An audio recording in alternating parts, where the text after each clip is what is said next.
There's 12 of them. This is a classic drive, what you're watching here. There are migratory routes that dolphins have been using for thousands of years, and they just wait till the dolphins come by.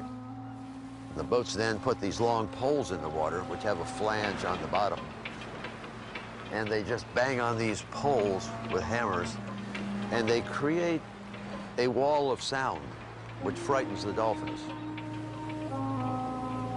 There were several hundred dolphins being driven ashore. I'd never seen so many dolphins before, and they were all running for their lives, running from this wall of sound. I think I can actually hear the bang, but I hear it all the time. I hear it in my sleep. That sound never goes away once you hear it. By the time they get to the lagoon, they are totally freaked out, stressed out to the max.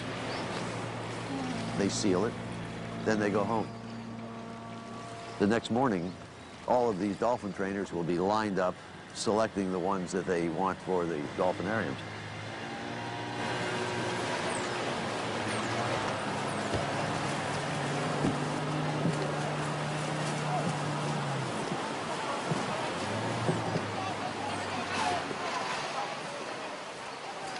They're looking for bottlenose dolphin primarily. They're looking for flipper. And so they collect young females, just like we did for the flipper show. And they're flown, too, in different parts of the world.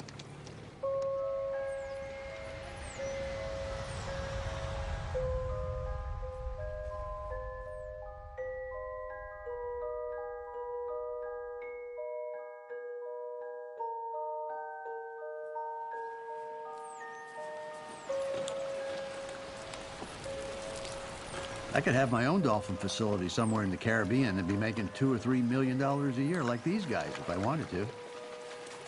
But I walked away from that. The thing that turned me around was the death of Flipper, of Kathy. And she was really depressed. I could feel it. I could see it. And she committed suicide in my arms. I know that's a very strong word, suicide. But you have to understand, dolphins and other whales are not automatic air breathers like we are. Every breath they take is a conscious effort.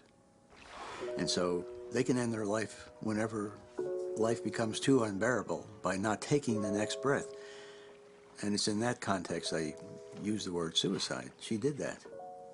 She swam into my arms and looked me right in the eye and took a breath and didn't take another one. And I just let her go, and she sank straight down on her belly at the bottom of the tank.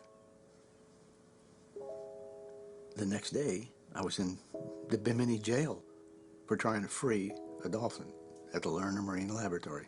That's how I reacted to it. I was going to free every captive dolphin I could. I spent 10 years building that industry up.